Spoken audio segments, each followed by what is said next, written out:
Merhaba arkadaşlar, kanalıma hoş geldiniz. Bugün sizlerle bu dikdörtgen yastığı yapacağız. Daha önce kare yapılışını paylaşmıştım. Aynı örnek ile dikdörtgen yastık tarifi istenmişti. Ben de sizler için dikdörtgen yastığın videosunu çektim.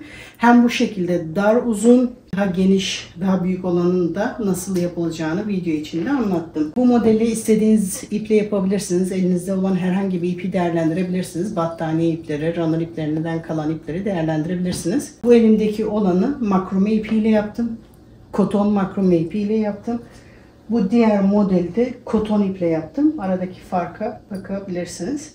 Bunu daha kalın bir iple yaptığınız zaman daha hoş duracaktır. Bu örnek her ipe çok yakışıyor. Bütün farklı iplerle denediğiniz zaman çok hoş duracaktır. Ben yurt dışında yaşıyorum. Yabancı marka ipler kullanıyorum. Ben Amerika'da yaşıyorum. Amerika'daki kullandığım ipi Amazon hesabıma ekledim. Türkiye'deki benzer ipleri de aşağıda açıklama kısmına link bırakıyorum. Hepsi burada hesabıma benzer ipleri ekledim. Oradan bakabilirsiniz. Hem koton ipler hem de makrome ipler için oraya bakabilirsiniz. Bu yastık için yaklaşık 250 metre kadar ip gitti. Bu daha büyük olan yastık için yaklaşık 350-400 metre kadar ip gitti. Bütün detaylarıyla videoda anlattım. Atlamadan izlerseniz bütün detayları izleyebilirsiniz. Yastığımız iki parça ama eklerken hiç ek yeri belli olmadan bu şekilde tek parça gibi görünüyor. İki parça birbirine ekledim. Bu şekilde aşağıdan bağcıklarla bağladığımız modeli istediğiniz zaman çıkarıp yıkayabilirsiniz. Yıkanabilir yastık kılıfı oldu. Kanalıma hala abone değilseniz kanalıma ücretsiz abone olabilirsiniz. Sıradaki videolardan anında haberdar olmak için zile basabilirsiniz arkadaşlar. Videomuzun daha çok kişilere erişmesi için, keşfete düşmemiz için bir like atarsanız sevinirim arkadaşlar. Kanalıma abone olmak tamamen ücretsiz. Şimdi yapılışına geçebiliriz. Dikdörtgen yastığı yaparken başlangıç noktasını belirlemek için ilk önce yastığımı ölçmem gerekiyor. Eni 60 santim, boyu da 50 santim. Şimdi eni ile boyu arasında toplam 10 santim fark var. Ben orta kısmı başlarken 10 santimle başlayacağım. Bu birinci yastığımın ölçüsü. Şimdi ikinci yastığım daha dar. Enini ölçüyorum. Bunun da eni 60 santim. Boyu da 40 santim. Bunun da arasında 20 santim fark var. Bunu da ortada başlarken 20 santimle başlayacağım. Büyük yastığı yaparken ben bu şekilde %100 koton ip kullandım. Yakından şu şekilde göstereyim. Bunu Amerika'da Hobby Lobby mağazasından aldım. İpimde 100 gramda 165 metre ip varmış. %100 koton. Normalde 5,5 milimetre ile örülüyormuş. Ben bunu 4 milimetre tığla yapacağım. Videoda kullanacağım ip de normal runnerlarda kullandığım koton makrome. 250 gramda 250 metre ip varmış. İpin tığ önerisi 2 ile 4 milimetre tığ arasında kullanılabiliyormuş. Ben bunu 4 milimetre ile yapacağım. Benim elime 4 milimetre daha yatkın. O yüzden 4 kullanacağım. İpim %46 koton, %40 polyester, %14 rayon. Bu ip, bu ölçüler farklı olabilir. Yani bu ipim %100 koton değil, karışık. Bu yüzdelikler her ip aldığımda değişiyor. Bazen %70 koton, %30 polyester olabiliyor. Bu yüzdeliğe takılmayın. Ama bir kısmı koton, bir kısmı polyester olabilir. Eğer ipiniz tüylenme yapmıyorsa ben bir sorun yaşamadım. Modele zincir çekerek başlıyorum. Belirli bir sayıda şu anda zincir çekmeyeceğim. Ölçüye bakarak zincir çekeceğim. Geniş yastığımda 10 santim fark vardı. 10 santim başlangıç yapacağım. Daha küçük olan yastığımda da 20 santim fark vardı. Onda da 20 santim başlayacağım. Şimdi zincir çekerek başlıyorum.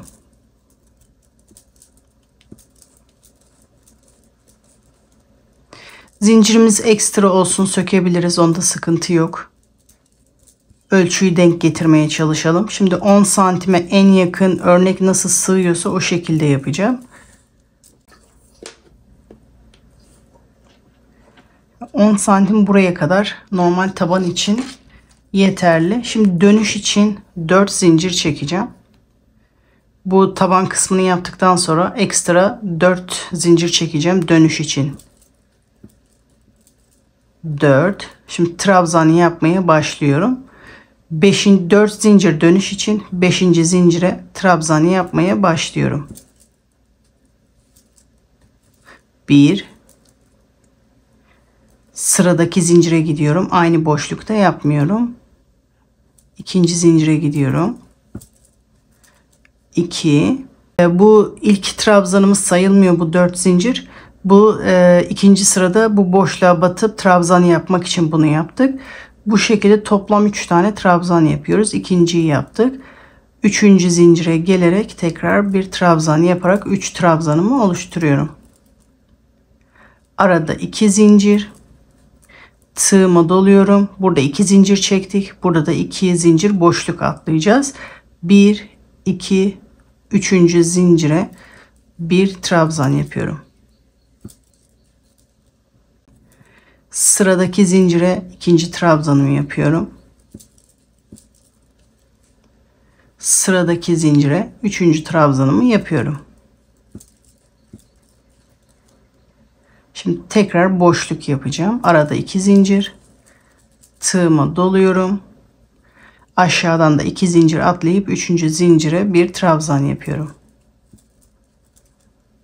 1. Sıradaki zincire ikinci trabzanımı yapıyorum. Sıradaki zincire 3. trabzanımı yapıyorum. Şimdi bu yaptığımı ölçüyorum. En son kenara da aynı bu şekilde zincir çekip batacağız. Onu da hesaplıyorum şu şekilde.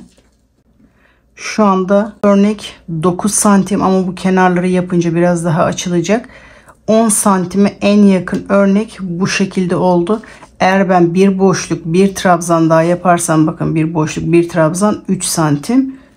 Buna 3 santim daha eklersem bu şekilde, burası da batacağımız yer kenar. Örneğin ortası 12 santim oluyor.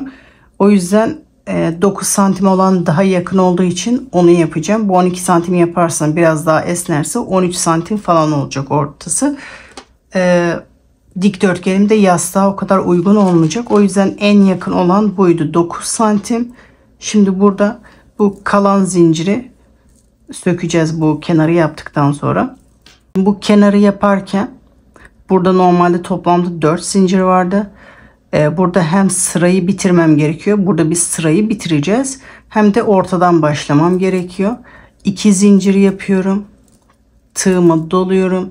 Sıradaki zincire bir çakma trabzan yaparak sıramı bitiriyorum. Oradan ilmeğimi aldım. Toplamda 3 tane. Üçünü birlikte çekerek çakma trabzanı yapıyorum. Bir zincir çekerek de burada sabitliyorum. Şimdi burada kalan zinciri sökebiliriz. Bu zincirlere ihtiyacım yok.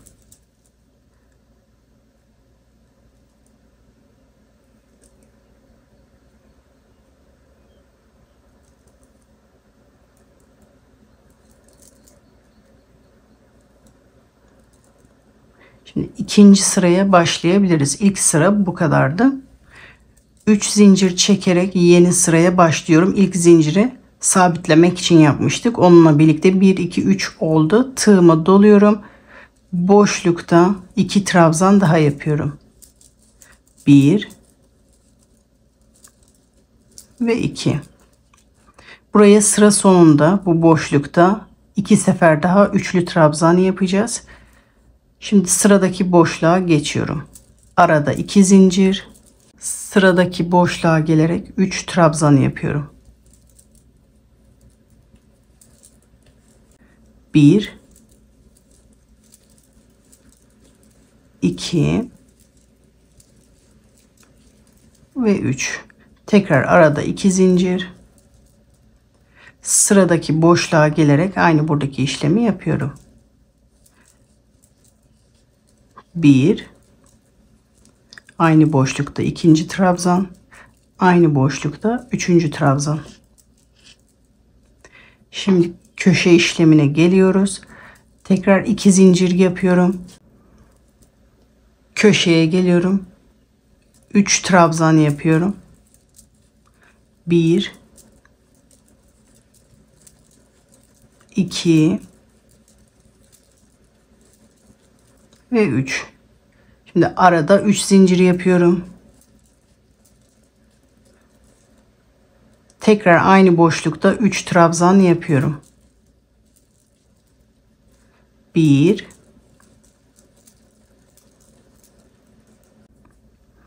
2 ve 3. Şimdi ilk köşemizi yaptık. Burada bir köşe daha yapacağız. Toplamda 2 köşe olacak. Burada 2 köşe de burada olacak. Arada tekrar 3 zincir yapıyorum. Aynı boşluk içerisinde 3 trabzan yapıyorum. 1 2 ve 3. İkinci köşemizi de bu şekilde oluşturmuş olduk. Normal sıraya devam edeceğiz. Başlangıç kısmında bir tanesini yapmıştık. Bu şekilde 2 tane daha yaparak 2 köşe oluşmasını sağlayacağız. Şimdi arada 2 zincir. Tekrar sıradaki boşlukta 3 trabzan yapıyorum. 1 2 ve 3. Arada 2 zincir. Sıradaki boşluğa gelerek 3 trabzan yapıyorum. 1 2 ve 3. Şimdi 2 zincir çekerek köşe yapmaya geliyorum. 2 zincir, köşeye gelerek 3 trabzan yapıyorum. 1 2 ve 3. Arada 3 zincir.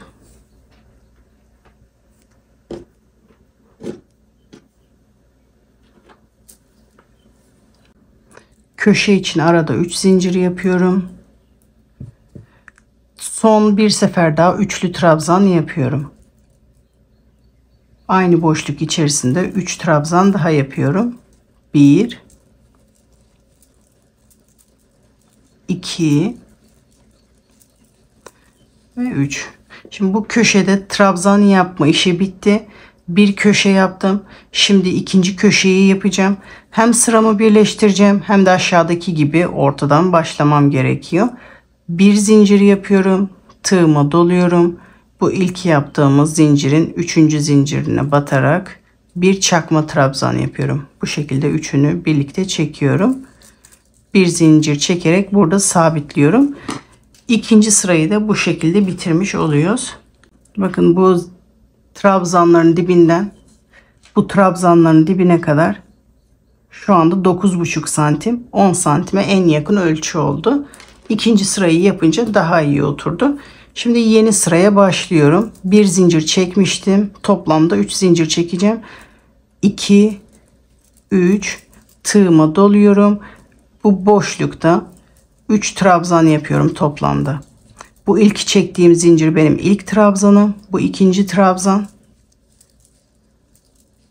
Üçüncü trabzanımı da yaptım. 2 zincir. Tekrar sıradaki boşluğa gelerek 3 trabzan yapıyorum. Bu buradaki köşe işleminin yarısı. Şimdi normal sıraya batıyoruz. Sonra köşe işlemine geleceğiz. 1 2 ve 3. Arada 2 zincir. Sıradaki boşluğa gelerek 3 trabzan yapıyorum. 1 2 ve 3. Arada 2 zincir. Sıradaki boşluğa gelerek 3 trabzan yapıyorum. 1 2 ve 3. Kenar işlemi bitti. Şimdi köşeye geliyorum. Tekrar 2 zincir çekiyorum. Şimdi artık köşelerde 2 tane üçlü trabzan yapacağız. Buralarda köşelerimiz oluşmaya başladı. Şimdi burada 3 trabzan yapıyorum. 1 2 ve 3. Arada 3 zincir. Tekrar aynı boşluk içerisinde 3 trabzan daha yapıyorum. 1 2 ve 3. arada 2 zincir, sıradaki köşeye gelerek aynı bu işlemi burada yapıyorum. 2 tane üçlü trabzan yapacağım. Şimdi köşeye geldim. 1, 3 tane trabzan yapacağım ilk aşamada.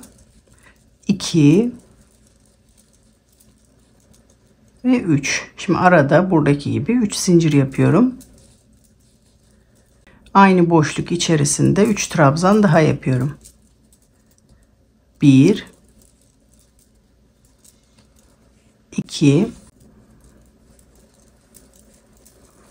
ve 3.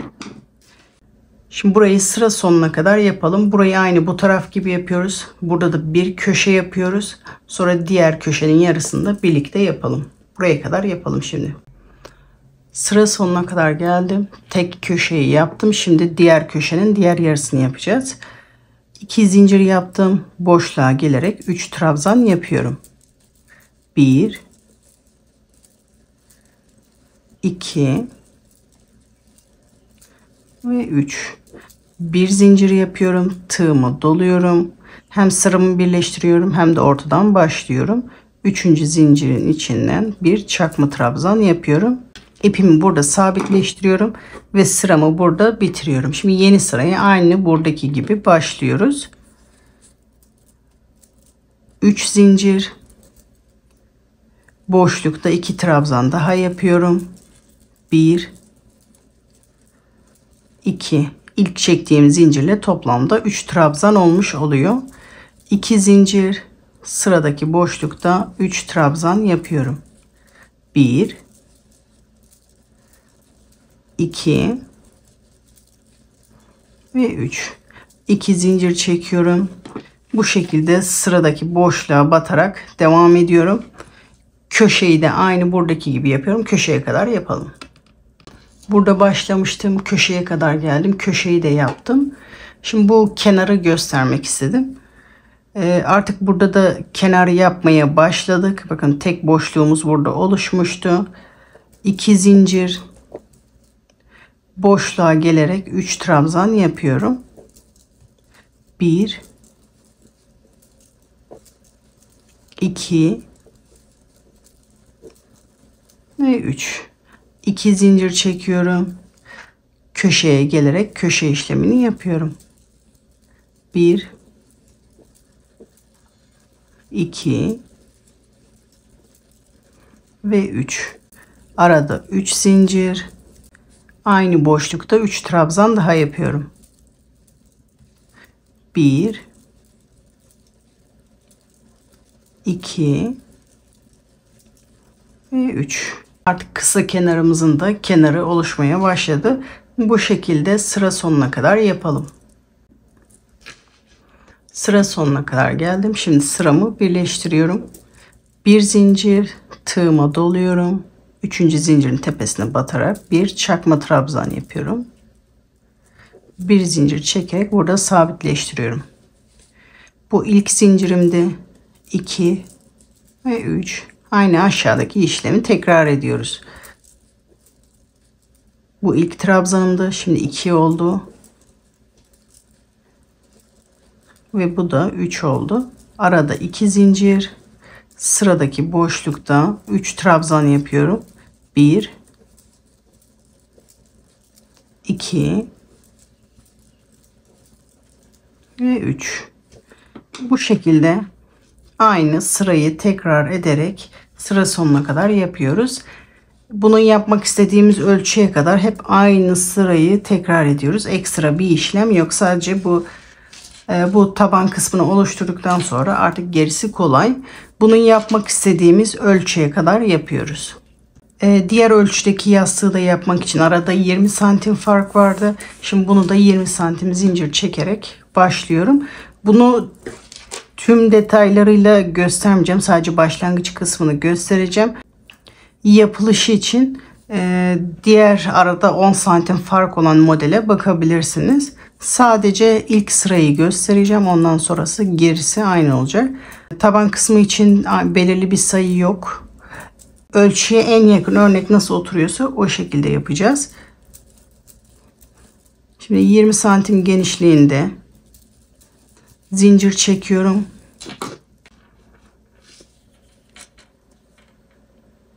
Biraz fazla çekmişiz. Dönüş zincirini de sayalım. Dönüş zincirini de çekmiş oluyoruz bu şekilde. 20 santim. Ekstra 4 zincir daha çekmişim ben. 20 santim. 20 santimden sonra 4 zincirde dönüş için yapalım. Şimdi 1, 2, 3, 4, 5. zincire trabzanı yapmaya başlıyorum. 1, 2 ve 3. Aynı şekilde başlıyoruz. 2 zincir. Burada 2 zincir çektim. Burada da 2 zincir atlıyorum. 1, 2, 3. Bu şekilde sıra sonuna kadar kaç tane denk gelirse bu şekilde yapmaya devam ediyoruz. Burada 2 zincir yapıyoruz. Aşağıda da 2 zincir atlıyoruz. 3. zincire trabzan yapıyoruz. 1, 2, 3. Arada 2 zincir. Buradan da 2 zincir atlayarak 3. zincire trabzan yapmaya başlıyorum. 1, 2 ve 3. Arada 2 zincir. 1, 2, 3. zincire batarak trabzan yapmaya devam ediyorum. Bunu kalın iplerle de yapabilirsiniz. Bu kalın iple yapınca daha hoş duracaktır.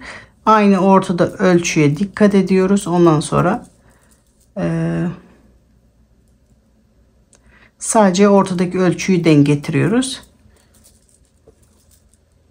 Kalın iplerle de güzel duracaktır.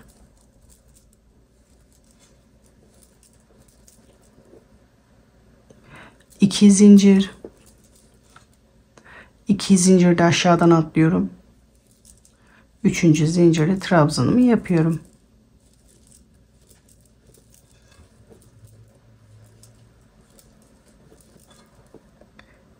Kenar dönüşü içinde 2 zincir, tığıma doluyorum. Trabzanın yanındaki zincire batarak bir çakma trabzan yapıyorum. Bir zincir çekerek ipimi sabitliyorum. Şimdi bu ölçüyü ölçüyorum, ne kadar olmuş. Bakın bu da 19,5 santim oldu. 20'ye en yakın bu oldu. Sıradaki ikinci sırayı da yapınca tahminim bu 20 santim olur. 20 santim için de bu şekilde başladım. Aynı ilk yaptığımız gibi toplamda 3 zincir çekerek aynı boşlukta 3 trabzan yapıyorum. Bu ilk trabzanda, ikinci ve bu da üçüncü. Arada 2 zincir çekiyorum. Sıradaki boşlukta 3 trabzan yapıyorum. 1, 2 ve 3. Bunda da buraları tekrar anlatmama gerek yok. Aynı ilk modeldeki gibi bu şekilde kenara kadar yapalım. Burada köşeyi de aynı diğer taraftaki gibi yapıyoruz. Köşeyi de göstereyim. Ondan sonra buraya kadar devam edelim. Kenara kadar yaptım. Şimdi köşeyi yapacağız. Arada 2 zincir. Köşeye gelerek 3 trabzan yapıyorum. 1, 2 ve 3. Arada 3 zincir. Aynı boşlukta 3 trabzan. 1, 2 ve 3. Tekrar bir sefer daha üçlü trabzan yapacağım. 3 zincir köşe için aynı boşluk içinde 3 trabzan daha yapıyorum. 1, 2 ve 3. Arada 2 zincir. Sıradaki boşluğa gelerek 3 trabzan yapıyorum. 1, 2 ve 3. Bu şekilde sıra sonuna kadar, buraya kadar yapalım. Kenara kadar geldim. Şimdi burada da köşe yapıyoruz. Başlangıçta bir tane yapmıştık. Şimdi 2 tane daha üçlü trabzan yapacağız. boşlukta 3 trabzan yapıyorum. 1 2 ve 3. 3 zincir. Boşlukta tekrar 3 trabzan daha yapıyorum. 1 2 ve 3. Burada aynı diğer ilk yaptığımızdaki gibi bir zincir tığıma doluyorum. 3. zincirden bir çakma trabzan yapıyorum. Bir zincir çekerek ipimi sabitliyorum. Bu şekilde taban kısmı oluşmuş oluyor.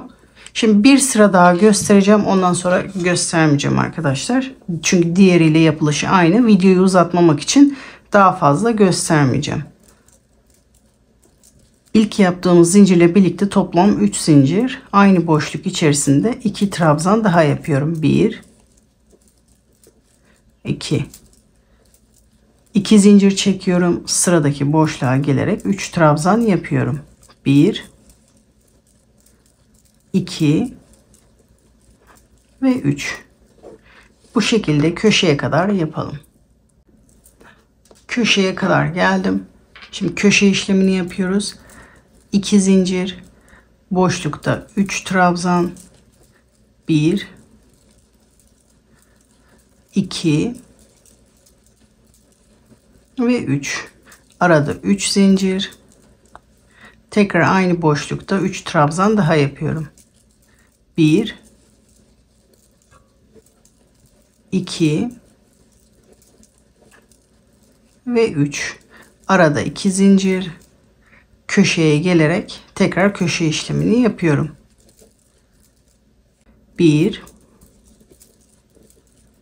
2 ve 3. Aynı buradaki gibi arada 3 zincir. Aynı boşluk içerisinde 3 trabzan daha yapıyorum. 1 2 ve 3. Bu şekilde köşe işlemini bitiriyoruz. Burayı da sıra sonuna kadar yapıyoruz aynı şekilde. Şimdi dediğim gibi bunu tekrar anlatmama gerek yok. Çünkü bu aynı sırayı tekrar ederek bu dantelimizi de büyütüyoruz. Yastığımızın boyuna gelene kadar. Nasıl ölçü alacağımızı da göstereyim. Tam yastığın kenarına kadar yapmıyoruz. Çünkü birleştirme aşamasında da bir pay olacak. Onu da göstereyim. O şekilde o ölçüye kadar yapalım. Şimdi uzun olan yastığı yaptım bir parçasını. Bakın kenar dikişim burada. Ben yastık kılıflarımı yastıktan bir tık küçük yapıyorum. Yastığın üzerine bu şekilde gergin güzel dursun diye. Aynı ölçüde yaparsak potluk oluyor, bolluk oluyor. O yüzden bir tık küçük yapıyoruz. Bunu birleştirirken de bir sıra olacağı için şu şekilde hesaplıyorum. Bir sıra küçük yapıyorum. Bir sırada ekleme olacağı için böyle 2 sıra olacak şekilde bırakalım. Yastık ölçüsünü alırken bu şekilde alalım. Aynı şekilde diğer tarafta da öyle olacak. Dediğim gibi sanki 2 sıra daha yapılacak kadar mesafe kalsın. Yastık ölçümüzü de bu şekilde alalım. Bir parça hazırladım. Diğer parçayı da aynı şekilde hazırlıyoruz. Uzun yastığın görünüşü de bu şekilde oldu. Bu eni dar olan yastık. Diğer yastık kılıfının da aynı şekilde ölçüsünü aldım. Onu da hazırladım. Köşeyi birleştirdikten sonra ipimi kesiyorum. Diğer parçayı da yapıyorum. Sonra birleştirme aşamasını gösteriyorum. Bu da büyük olan yastık. Eni daha geniş olan yastık. Bunu da aynı şekilde hazırladım. Dediğim gibi bu kadar mesafe bıraktım. Çünkü bir sıra daha eklerken yapacağız. Bir de biraz gergin durması için bir tık küçük yaptık. Yastığı yerleştirince bu şekilde gergin duracak. Yapmak istediğim genişliğe kadar geldim. Normal sıralarda yaptığım gibi bir zincir çekip bir çakma trabzan yaparak sıramı birleştiriyorum. Bir zincir çekerek bunu burada sabitleştiriyorum. Bu benim birinci parçam. Bu şekilde 2 parça yapıyoruz. Sonra birbirine ekliyoruz. 2 parça hazırladım. Bu birinci parçam. Düzünü yere doğru, tersi bana doğru yere yerleştiriyorum. Sonra ikinci parçamı henüz daha ipimi koparmadım. Bununla kenar yapmaya devam edeceğiz. İkinci parçayı da üzerine yerleştiriyorum. İkisinin tersi birbirine bakıyor. Yüzü bana doğru. Şimdi köşeden köşeye denk getiriyorum. Burası geniş tarafı, geniş tarafı, geniş tarafa. Daha dar tarafı birbirine denk getirerek yerleştiriyorum. Birleştirme aşamasına köşeden başlıyorum. Bunu daha önceki yaptığımız yastıklarda iz sürümü yaparak da birleştirebilirsiniz. 3 zincir. Bu köşe içerisinde 3 trabzan yapıyorum. 2 ve 3. Köşede 3 trabzan. Hiç zincir çekmeden tığımı doluyorum. Bu sefer diğer parçanın köşesine giderek 3 trabzan yapıyorum. 1 2 ve 3. Hiç zincir çekmiyorum. Tığımı doluyorum. Sıradaki boşluğa gelerek 3 trabzan yapıyorum. Bakın arada zincir çekmedim. 1 2 ve 3. Hiç zincir çekmiyorum. Tığımı doluyorum. Bu sefer karşı tarafın ikinci boşluğuna, yani köşeden sonraki boşluğa gelerek 3 trabzan yapıyorum. 1 2 ve 3. Hiç zincir çekmiyorum. Tığımı doluyorum. Bu sefer benden taraftaki parçaya gelerek 3 trabzan yapıyorum. 1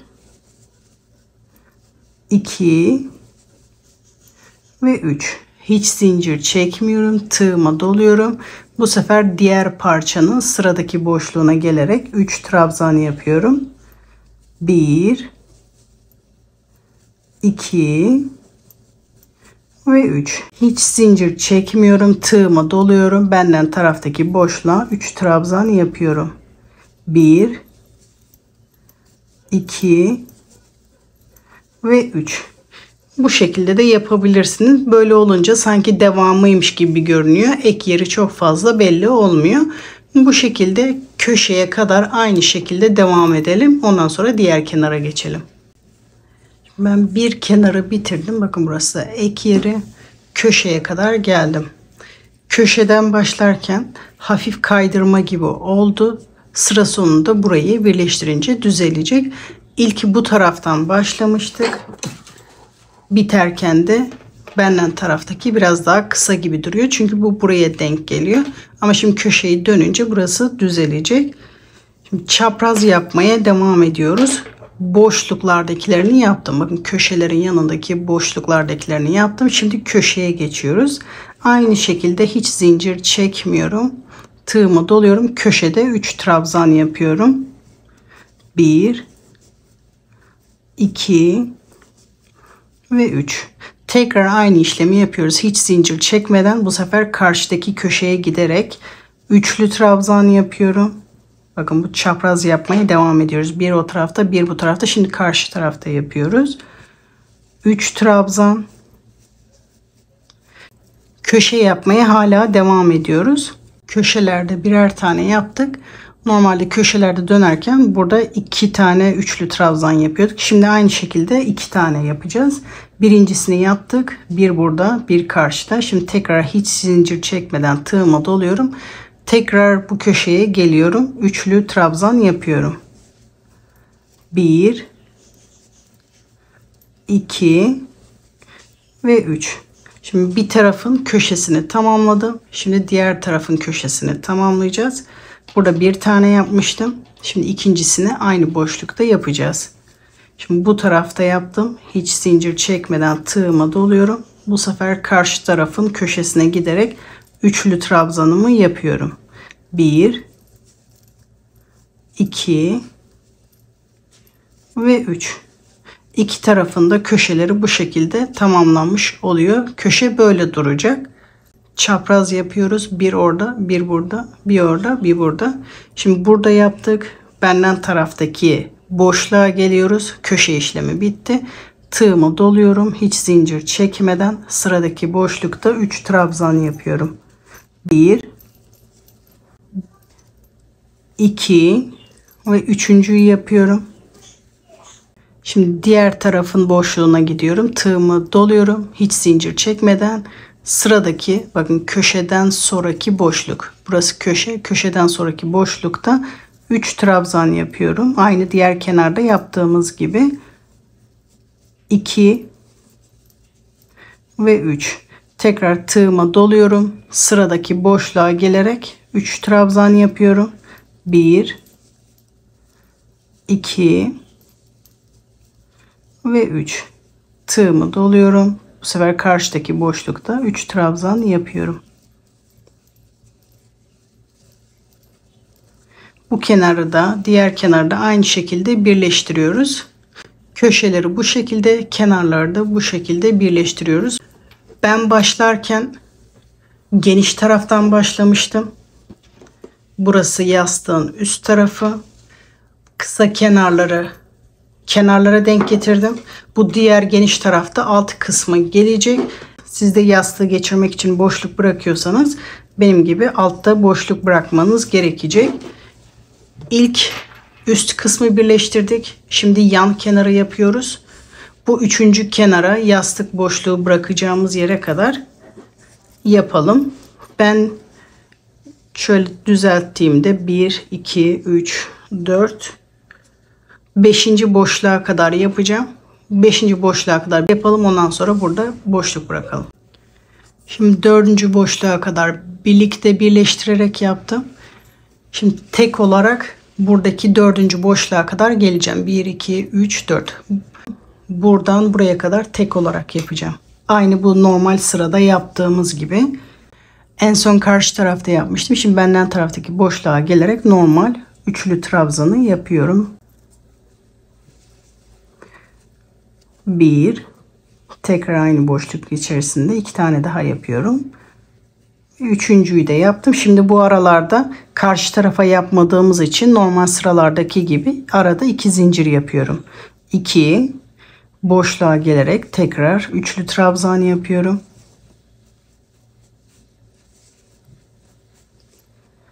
Arada 2 zincir, tekrar sıradaki boşluğa gelerek üçlü trabzan yapıyorum. Normal sırada yaptığımız gibi yapıyoruz. Çünkü tek olarak oraya kadar gitmem gerekiyor. Arada 2 zincir, sıradaki boşluğa gelerek 3 trabzan yapıyorum.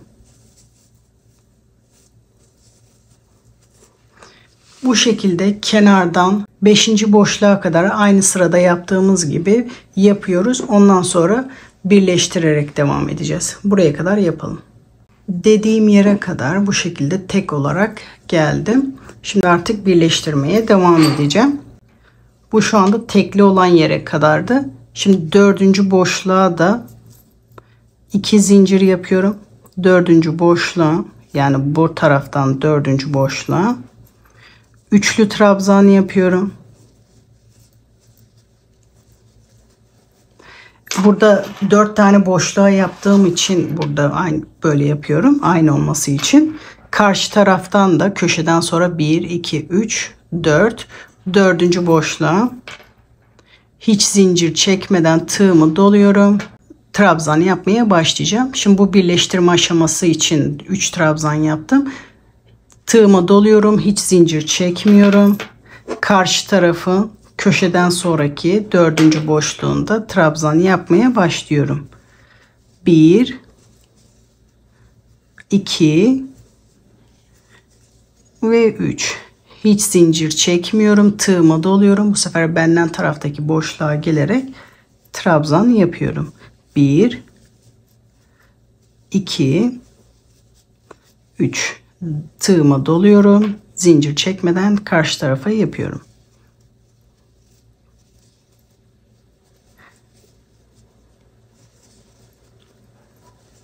Hiç zincir çekmeden tığıma doluyorum. Benden taraftaki boşluğa 3 trabzan yapıyorum. 1, 2 ve 3. Aynı şekilde bu tarafta birleştiriyoruz. Burası yastığı geçirmek için boşluk.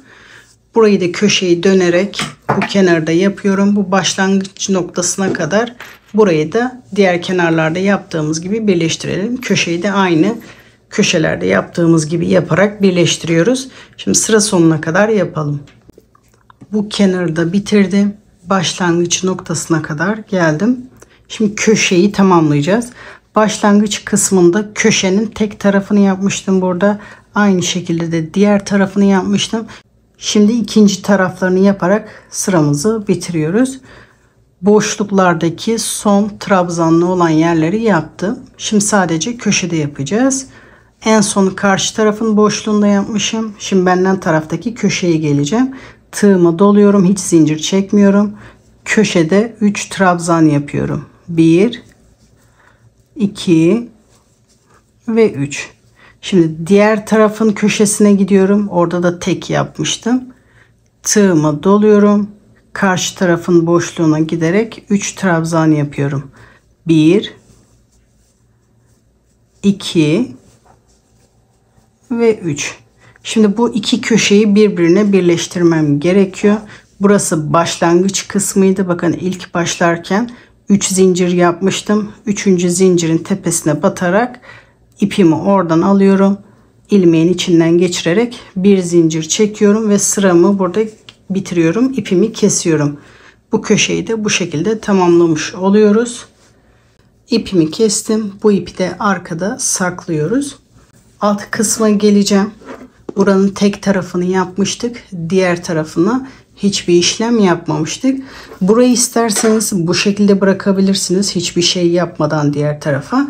İsterseniz eşit olmasını istiyorsanız buraya da aynı işlemi tekrar edebiliriz.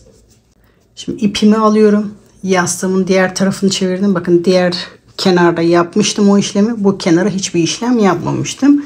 Bakın o taraf daha uzun duruyor. Eşit durmasını istiyorsanız bu şekilde bir zincir çekiyorum. En son bu başlayacağım taraftaki en son trabzanlı olan yer burası. Trabzanın tepesinde ipimi alıyorum. İlmeğimi burada sabitleştiriyorum. Şimdi diğer tarafa yapmayacağız. Bu tarafa devam edeceğiz. O yüzden arada 2 zincir yapmam gerekiyor. 2 zincir, sıradaki boşluğa gelerek 3 trabzan yapıyorum. 1, 2, 3. Arada 2 zincir. Çünkü burada tek yapıyoruz. Normal sıradaki gibi devam etmem gerekiyor. Arada 2 zincir. Sıradaki boşluğa gelerek 3 trabzan yapıyorum. 1, 2 ve 3. Bu şekilde sıramızı tamamlıyoruz. Tek olarak gidiyoruz. Aralarda 2 zincir normal sırada yaptığımız gibi. Son boşluğa kadar, bakın burayı ikisini birlikte yapmışım. Bu son boşluğa kadar yapalım. Sonuncu boşluğa da yaptım. Bakın başka batacak yer kalmadı. Şimdi arada 2 zincir çekiyorum. Burada birlikte yapılan yerdeki trabzanın tepesine batarak sıramı birleştiriyorum. İlmeğimi oradan alıyorum.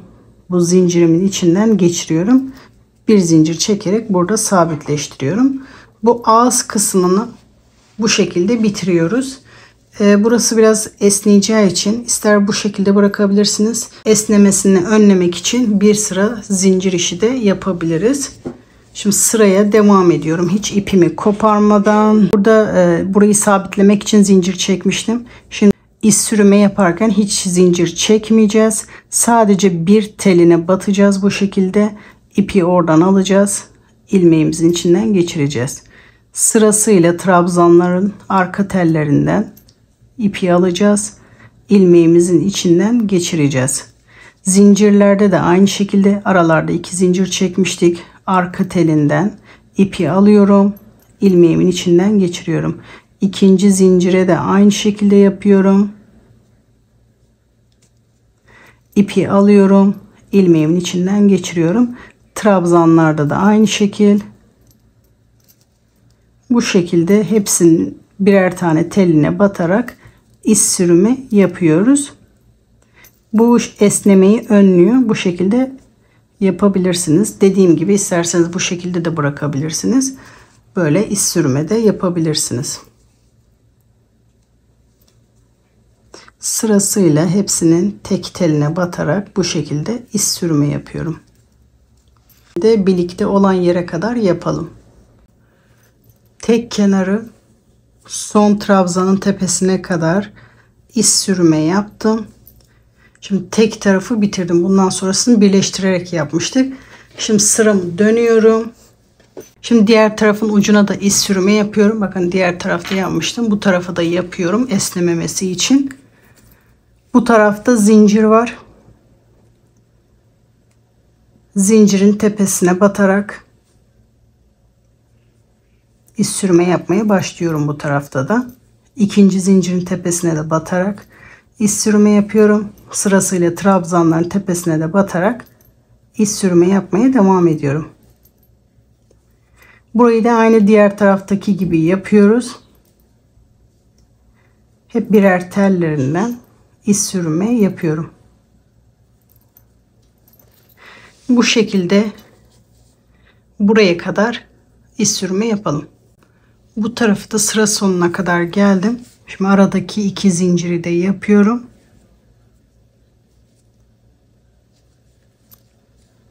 Burada ilk başlangıç olan iz sürmenin içinden beri de ipimi alıyorum. İlmeğimin içinden geçiriyorum. Bir zincir çekerek sabitliyorum ve ipimi burada kesiyorum. Bu ipimizi de arkada saklıyoruz. Dantel kısmı bu şekilde bitiriyorum. Şimdi alt kısmını hazırlamak için bu şekilde zincir hazırlıyoruz. Uçlarını isterseniz benim gibi püskül takabilirsiniz. İsterseniz sadece zincir olarak da kullanabilirsiniz. Benim gibi püskül takacaksanız biraz ipimizi uzun bıraktıktan sonra zincir çekmeye başlıyoruz. Bu şekilde göz kararı ne kadar uzunlukta yapmak istiyorsak bu şekilde zincirimizi çekiyoruz. Bu şekilde zincirimi hazırladım. Bir de ben bunun ucuna minik bir püskül takacağım. 2 parmağımı kullanarak püskül yapacağım buna. 2, 3, 4, 5, 6, 7, 8, 9, 10. 10 defa parmağıma sarıyorum. Bu uzun bıraktığım ipi püskülün içinden geçirerek düğümümü atıyorum. Tam zincirin ucunda denk getirerek tutuyorum sıkıca. Burada kendi ipiyle düğüm atmaya çalışıyorum.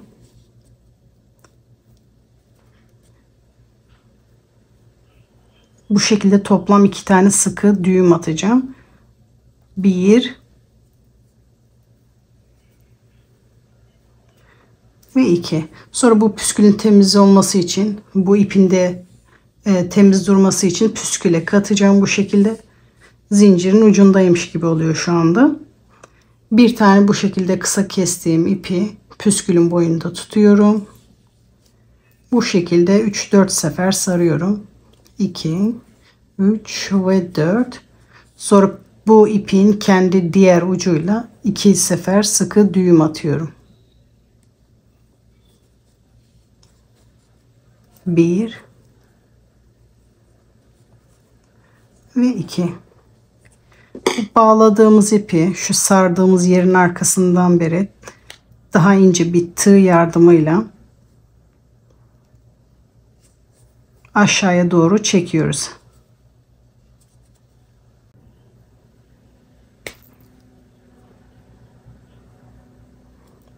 Aynı şekilde diğer tarafını da yapıyoruz. Sonra püskülümün ucunu kesiyorum.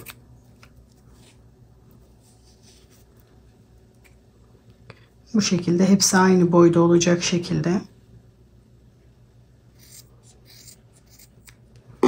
Bu şekilde kesiyorum. Aynı diğer tarafa da bu şekilde hazırlayalım. Bağlamak için ipimiz de hazır. Bu şekilde daha hoş duruyor. Bu bağlama ipini de takarken, yıkarken kaybolmaması için ilk önce bu şekilde tek tarafa tam ortadan sıkı bir düğüm atarsak bu ipimiz kaybolmaz. Burada sabit durur. Ondan sonra diğer tarafa ekleyerek birleştirme yapabilirsiniz. Şimdi püskül yapılışına geçebiliriz. Püskül yaparken isterseniz daha önceki videolarda gösterdiğim gibi elinizde sararak da yapabilirsiniz. Eğer böyle püskül aparatınız varsa onu da kullanabilirsiniz. Eğer böyle bir aparatı yoksa kartona sararak da düzgün bir şekilde yapmasını sağlayabilirsiniz. Bu şekilde seviyeleri var bu püskülün. Ben en son seviyede yapacağım. Püskülümün biraz uzun olması için. Burayı iyice sıkıyorum. Aynı şekilde diğer tarafa da sıkıyorum. Bu büyüklük benim için iyi. Şimdi püskülü bağlamak için 2 adet ip hazırlıyorum.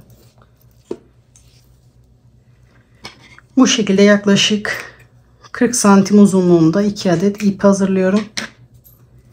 Bu ipimi alıyorum. Şu anda kısa ipler kenarda duruyor. Şu arkalarda bir çentik kısmı var. İpimizi orada sıkıştırıyoruz. Bakın bu başlangıç kısmını orada sıkıştırıyoruz. İpimizin orada sabit durmasını sağlıyoruz. İsterseniz önden arkaya, isterseniz bu şekilde tersine de sarabilirsiniz. Sarma yönü hiç fark etmiyor. Sayımızı unutmayalım ki bütün püsküller hep aynı sayıda olsun. Ben şimdi ilk önce bir 25 defa saracağım. Eğer bu benim için yeterli bir ölçü olmazsa biraz daha ekleyeceğim. Şu anda 4 sefer sarmışım. 5, 6, 7, 8, 9, 10, 11, 12, 13, 14, 15, 16, 17, 18, 19, 20, 21, 22, 23, 24, 25 defa sardım. Bu şu anda benim için ideal bir ölçü. Diğer ipin ucunu da bu kısma sıkıştırıyorum. Sonra bu ipimi burada kesiyorum. Bu ipin tekini alıyorum. Bakın şu ipi de buraya geçireyim. Boşluktan ipimi geçiriyorum. Bu da püskülün içinde kalsın diye buradan da geçiriyorum. Tam ortadan bir sıkı düğüm atıyoruz. Tek parmağımla bunu bastırıyorum açılmaması için. Sonra diğer ipin ucuyla birlikte bir düğüm daha atıyorum. Yani toplamda 2 sıkı düğüm atıyorum buraya. Şimdi bu boşluklardan kesiyorum.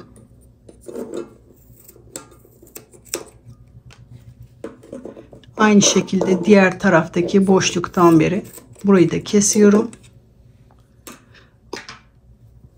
Püskül cihazıyla işim bitiyor. Şu anda bakıyorum tam ortada değil gibi. Hafif kaydıracağım bunu ortaya doğru.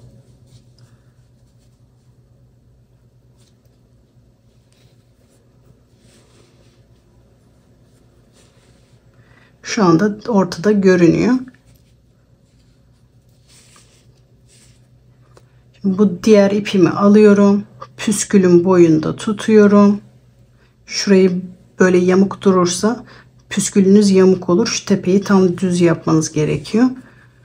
Püskülün boyunda diğer ipi tutuyorum. Yaklaşık 2 santim aşağıdan parmağımla sıkıca tutuyorum. Diğer uzun tarafla etrafında sıkı sarıyorum.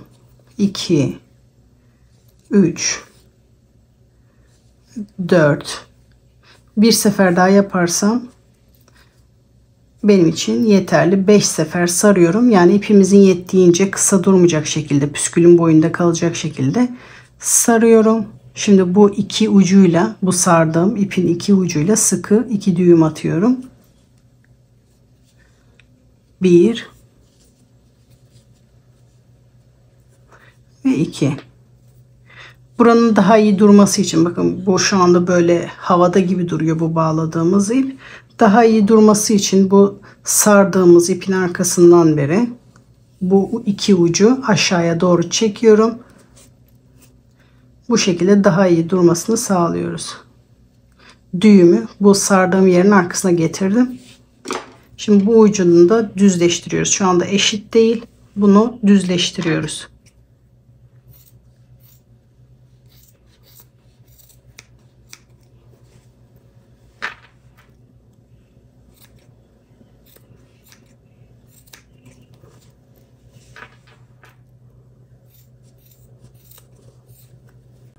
Bu şekilde püskülümüz hazır. Yastığa takarken tam köşelere takıyoruz. Bunun üzerine isterseniz ahşap boncuk takabilirsiniz. İsterseniz direkt de buraya takabilirsiniz. Tam köşede, bakın bu tarafın tam ortası. diğer köşenin de tam ortası. Bu şekilde tığımı geçiriyorum. İki köşenin de ortasından beri tığımı geçiriyorum köşelerde. İpimin tek tarafını alıyorum. Boşluktan geçiriyorum. İpin diğer ucuyla da bu şekilde 2 sıkı düğüm atıyorum. 1 ve 2. Bu ipimizi isterseniz bu dantel kısmının arkasında da saklayabilirsiniz. İsterseniz burada bu bağladığımız ipin arkasına doğru da ipi çekebilirsiniz. İkisini birlikte aşağı doğru püskülün içine doğru çekiyorum. Bu şekilde yapıp fazlalığı da kesiyoruz. Aynı şekilde diğer püskülleri de yapalım. Yastığımızı bitirelim. Modelimizin bitmiş hali bu şekilde arkadaşlar. Ben yaparken çok keyif aldım. Çok kolay bitti. Umarım sizler de beğenmişsinizdir. Kanalıma hala abone değilseniz kanalıma ücretsiz abone olabilir. Zili açarak sıradaki videolardan anında haberdar olabilirsiniz arkadaşlar. Videomuz bitmeden önce hala bir like atmadıysanız like atarak yorum yapabilirsiniz arkadaşlar. Yapacak arkadaşlara kolay gelsin diyorum. Sıradaki videolarda görüşmek üzere. Hoşça kalın.